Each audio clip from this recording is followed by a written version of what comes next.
pen down on the notepad and gave me a look that I could identify as being empathetic. "It's okay," she said, smiling gently. "We have a whole hour. We can just chat about unimportant things if you want to." I had no idea if her empathy was genuine or not. Despite all my experience, I'd never gotten any good at reading people. Some things I was never going to learn. Some things I couldn't learn. Like intuition, for example. You would think that someone who had been around as long as I had might get better at listening to her gut. My gut told me nothing. That's why I had to gather solid facts before I acted. I couldn't just crush this woman's skull or torture her until she told me what I needed to know. I needed to be certain that this trauma counselor act was just a pantomime to get what she wanted. Killing innocent people wasn't something I was fond of doing. I avoided it as much as I could. And if she was the person I was looking for, she was going to be a lot tougher than she looked. I would have a fight on my hands. A fight meant ripped flesh, blood, and pain. At the thought of my pain, my skin prickled for a moment, and for once, I didn't automatically ignore my fear. It would make sense that a person who sought out a trauma counselor would be frightened. I looked up and met her eye. "Okay," I said. "I suppose I can tell you about the date I went on last Saturday. It made me think that I might need some counseling." She nodded sagely. "Yes, please tell me about it." "Well," I took a deep breath. "I've been feeling lonely lately. It's been a long time since I've had any sort of emotional connection with anyone, really. I find it hard to make friends." I let my bottom lip pat out slightly, trying to display a little emotion. It was ironic.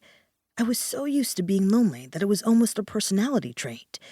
You could put a picture of me under the Wikipedia entry for alone. I've been suppressing unpleasant emotions for so long, I barely felt anything anymore. It felt odd to try and act like I was unhappy. Experimentally, I let my bottom lip quiver.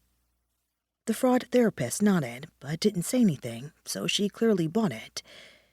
She waited patiently for me to go on. And I let the hesitancy creep through my voice. "I always lose all my good friends, so I'm really reluctant to make any new ones. It always hurts when they leave me." Despite being emotionally stunted, I was telling the truth. I thought it was wiser. If I was right about this woman, she might be powerful enough to tell the truth from lies, and she'd get suspicious. She could attack first and get the upper hand, and I couldn't risk it. I bit my lip for a second and quickly stopped, thinking I might be overdoing the sad facial expressions. I went on. "I guess I thought it might be time to start dating again, just to try it out. Put myself out there, you know. It can be hard, yes, but that's very brave of you, Imogen," the fake therapist said softly. "Please go on. Tell me about your date." "Well," I began, "I got on the usual dating apps. I created a profile, and it wasn't long before I was getting some matches. I had some great profile photos." "Of course," Marion said. "I'd expect you get a lot of attention. You're a very pretty young woman, quite exotic looking." "I guess I am." "You must be mixed race, aren't you? You have an interesting accent. What's your ancestry? African, Danish, South American mix, maybe?" I felt my face harden. "Something like that." She hastily scribbled something on her notepad. "I'm sorry. Go on, please. Tell me about your date." I tried to ease the hard lines of my face as the metaphorical red flags started waving right in front of me. A real therapist wouldn't have asked that. She was definitely the evil sadist I was looking for. Then again, a bad therapist might ask that. She might just be terrible at her job, which is why she was advertising her services cheap on social media. A bad therapist might have gotten curious about my ancestry and blurted it out, and tried to cover her embarrassment when she realized just how offensive the question was, just like Marion was doing now. I suppressed a sigh. This was harder than I thought it would be.